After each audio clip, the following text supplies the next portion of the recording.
All right, I want you to take a moment and look at this image. It's a cartoon. What's his problem? Don't mind, he's just odd. Does anyone get it? Tell me. How do you know?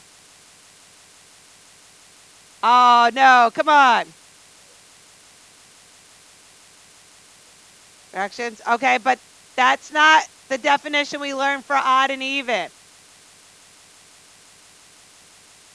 How do we know these two are even? Because they're symmetrical with the y-axis. Boom, boom. And this is symmetrical to the origin. Ba-da-ba-ba. Good? All right. Moving on. On the paper that I handed out, you have some examples.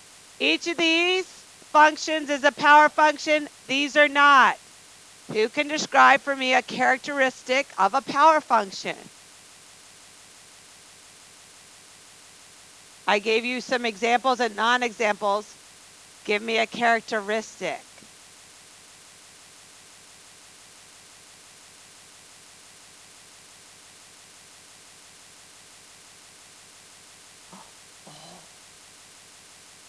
Okay, what do you notice? What do all of these have? They have an X, okay, but these have X's also. Look closer. They all have powers. They all have exponents, okay? This one, though, doesn't have an exponent, but it's 1 over 2, so it can be. All right? So first thing is it can be written using exponent. Yep, power function is, okay? All right, now, what is the difference between these and these? Because I see an exponent here. Okay, let's see if you guys do better than the other class. It is a term that you learned in algebra that begins with M, and the beginning of the term you also learn in social studies class.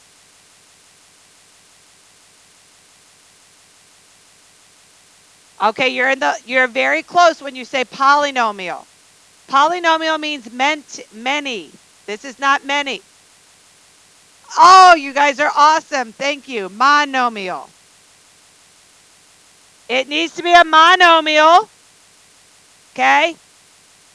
And a monomial is a single term. Now you say, wait a second. This is a monomial.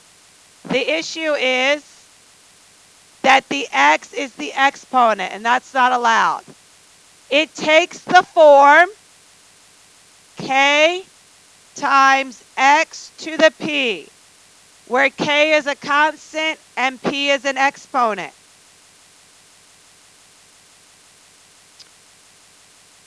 K and p are non-zeros.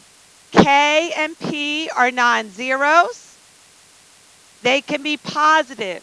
They can be negative. They can be fractions. We don't want them to be zero, although there is one special case or a few special cases. But for our purposes, it is non-zero. So K and P, non-zero. They can be whole numbers. They can be fractions. They can be positive. They can be negative. They cannot be variables. Yes.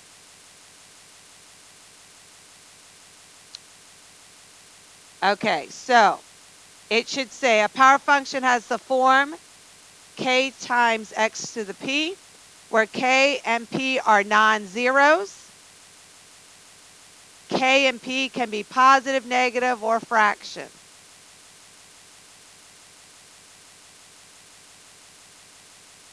This is the form, and k and p are non-zeros. They can be positive, they can be negatives, they can be fractions. All right, good?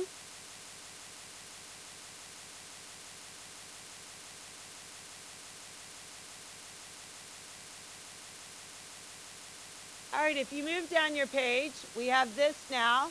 We want to know if they are power functions. So when we rewrite letter A, it's going to be what? Sorry, let me pick a better color. 13 what?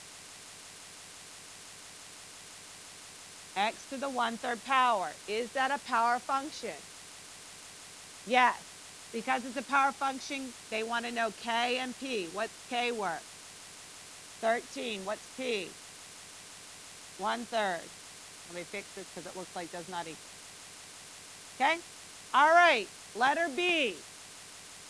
When I do this, I get x squared plus 10x plus 25. When I multiply it by 2, I get 2x squared plus 20x plus 50. Is this a power function? No, because it's not a monomial. Not a monomial. It is a trinomial. 1, 2, 3. Okay? All right. C. What's your guess on C? Is it going to be a power function, yes or no? You're going to say no. Okay, because you're thinking when I do this multiply, right? All right, so when I multiply these, I get x squared minus 9 plus 9, which is x squared. So is it a power function? Yes. Don't fall into the trap because it has parentheses. You kind of want to do the math out. What is K? 1. What is P? 2. Great. All right, the next one. The square root of 25 is 5. And then we have x to what power? Tricky, tricky.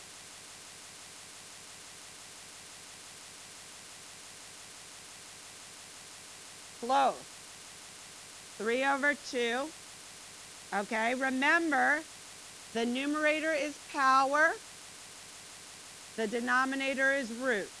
So I want x to the 3rd power, but I want the square root. I'm still missing something in my answer. What am I missing? Yes, negative. Where does the negative go? On the exponent, because this is in the basement, right? So I want the reciprocal. Okay, so now this is the simplified answer. Is it a power function? Okay, what's K? What's P? Negative 3/2. Excellent job. Okay, the last one. Is it a power function? No, because x is exponent. We need a numerical exponent. We don't want a variable exponent. So it is not a power function. Cool? All right. Ready to move on? Okay. Turn your paper over. I would like you to take a moment and put a yes or no. Are these power functions? Okay, let's start with the first test. Are all of these monomials? Yes, all of these are monomials. They are a single term. Yes? Okay, let's start with an easy one. This cubic. Is this a power function? Yes. Okay, what about quadratic? Okay, let's do another easy one. How about this cubic root? Okay, and square root. Okay, what about the reciprocal? Why are you saying no? Let's rewrite 1/x. What is 1/x? X to the -1. Does it have a non-zero exponent? Is it a monomial? Yep, so this one is a yes. How about reciprocal squared? Yes, that's going to be x to the -2, so it's a yes. What about the identity function? Yes, because it can be x to the 1st power. Okay, so it's also a yes. And this one is 1 times x to the 0. Now, you're going to say no because my exponent is 0, and I'm going to accept that for now. But it is a special case, and you'll learn about it when you do derivatives in calculus. Okay, it's one of the special cases, okay? Yes.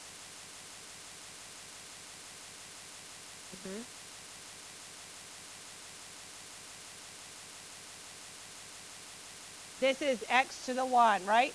Because x to the 0 is 1. So 1 times 1 gives me 1.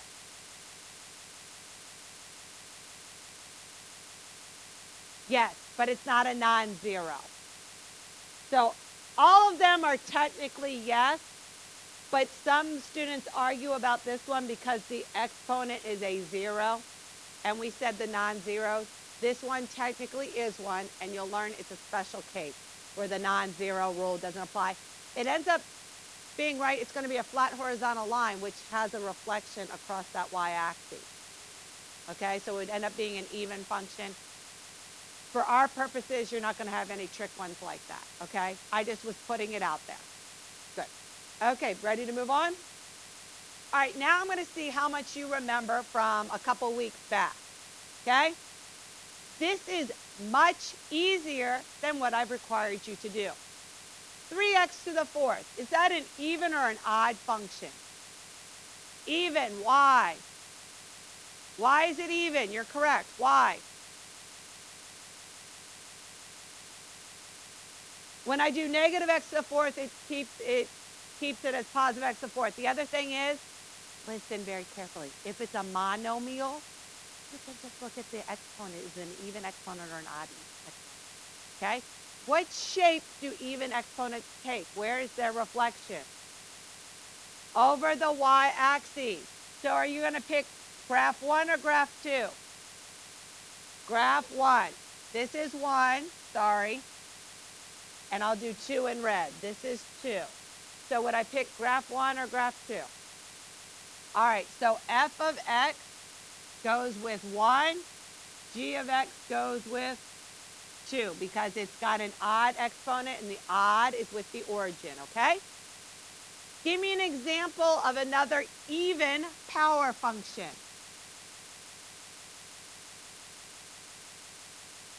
7x squared. Lovely. Give me an example of an odd. 7x cubed. Cool. Easy? All right. The next one requires a little bit of extra thought. So we're going to make a table of values. When they want me to compare something, whether it's in geometry, in algebra, graph, I like to make tables and look the values because I can see the evidence in front of me. I don't like to memorize. That's just my personal preference because memory, when you take in an extra memory, sometimes other memories get dumped. So I want a skill that I can always use. So they want us to compare x to the 1/2 and x to the 1/8. So I'm going to make some quick tables of values. So here's the 1/2. I am going to pick 0, 1, and 4 because those numbers, 1/2 is really square root, and I can take the square root of those numbers, right? What's the square root of 0? What's the square root of 1? What's the square root of 4? 2. Now, over here, they want me to take the 8th root. So I'm going to pick 0, I'm going to pick 1, and I'm going to pick 256 because 2 to the 8th power is 256. 2, 4, 8, 16, 32, 64, 128, 256. I counted up to 8. Okay, so what is the 8th root of 0? The 8th root of 1 and the 8th root of 256. 2. So here we go. This column is me walking forward. I took those many steps forward, and then this is how high I jumped. So I took 4 steps forward and jumped up to the number 2. Here, I took 256 steps forward before I jumped up to 2. Using that information, which is which? This is graph 1. G is 2. And F is 1. Okay? What you should notice is the larger the denominator, or the smaller the fraction, because 1/8 is smaller than 1/2, it's going to start to level out. It's going to start flattening. Where this one takes off a little bit more. Okay?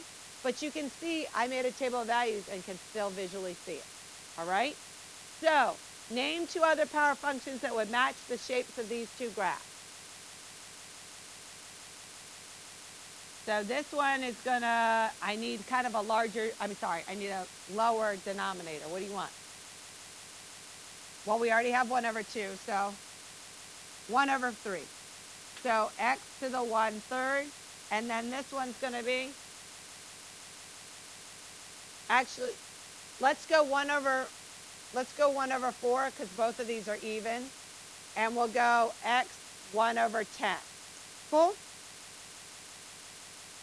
So the 1 over 4 would be closer to, 1 over 4 would be closer to this one. 1 over 10 would be closer to that one. Good? All right. Not so bad? Okay. The next thing I'm going to give you is to look at the end behavior. You are more than welcome to memorize, and we'll talk about the pattern. But again, table of values always work, and that's where we're going to start. Okay, so if you look at the table, the first one says even positive. So we're going to look at x squared. So I'm going to make a quick table of values. -2, -1, 0, 1, 2. This is negative infinity. This is positive infinity, right? This is heading towards negative. This is heading towards positive. Yes? Do we agree with that?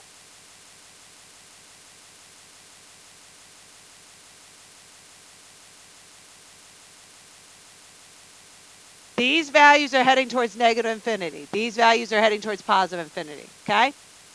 All right. So what is -2 squared? And -1 squared? 0 squared? 1 squared? 2 squared? Okay, so this says as x heads towards negative infinity. So when I'm going this direction, as I'm heading towards negative infinity, where is my graph going? Positive infinity. And you can also see, because that's where the arrow is pointing, right? But if I didn't have a picture, table would help me, yes? Okay, now down here it is asking when I head towards positive infinity, what is happening to the output? It's going to infinity. Beautiful, it's getting bigger. So the deal is, if it's an even exponent, okay, with no reflection, so no negative out front, if it's an even exponent, positive infinity, negative infinity, doesn't matter. Both of them point to the sky, therefore, they're both going to be positive infinity, if you wanted to memorize that, okay? All right, next example is cubed. I'm going to use my same numbers, -2, -1, 0, 1, 2. This is heading towards negative infinity. This is heading towards positive infinity, okay? What is -2 to the third power?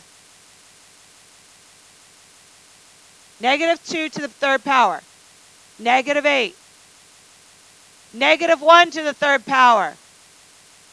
0, 1, 8. Nice job. Okay. When I head towards negative infinity, what is happening to my values? They're decreasing, so it is going to negative infinity. When I go to positive infinity, they're increasing, so infinity. So the rule is, if it's odd, my input is the same as my output. If it's odd, my input is the same as my output. So if my input's positive, my output's positive. My input's negative, my output's negative. Good? If you wanted to memorize. Did it take me that long to do a chart? And if I had the picture, I can just look at the picture. Okay? Good? All right, I am moving to the third box. What is the only difference between this and box 1? It's inverse. It's the negative. It's reflecting. It's reflecting. So before, negative infinity pointed to positive infinity. But the reflection makes it do the opposite. So it's going to be negative infinity. This was pointing towards positive infinity. Now it's pointing towards negative infinity. It's flipped. A negative out front means an opposite output. A negative out front means an opposite output. Ready? Box 4. Okay. So when I head towards negative infinity, before it was heading towards negative infinity, but the opposite means it's going to be positive. And this bottom one's going to be negative. Again, you could have made a table of values and seen that. Cool? All right. Now let's take a trip down memory lane to Algebra 2. Rewrite this using exponents. What would it be? X to the 1/4. Okay, rewrite this using radicals.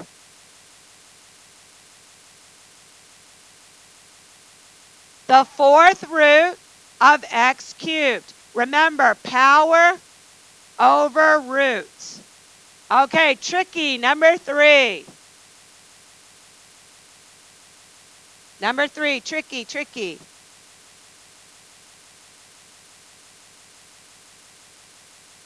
One over square root of x to the 3rd power. Nice job in the back. Cool? All right. 4, 5, and 6 are going to be part of your homework. Let's flip the paper over. Cool? Okay. There is a typo. Number 6 on your paper should be x to the negative 3. It should not be negative 3. It should be x to the negative 3 on the back of your paper. Huh?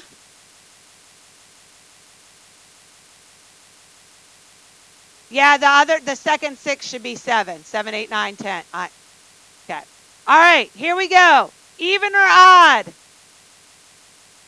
Odd. Okay? And A is positive. So this is odd positive. Looking at your chart on the front page, if it's odd positive and I'm heading towards infinity, where should I go? To infinity. Odd positive, negative infinity. Negative infinity. Cool?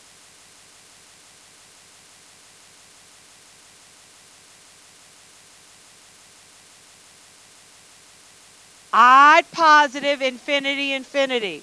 Odd positive, negative infinity. Okay, this is even. Even. So if it's even and there's no flip, it points to the sky. So both answers should be positive infinity. The second part of your lovely homework is to finish this back page. I would suggest making a table for number 7 and 8, 9 and 10. 7, 8, 9, 10. Cool?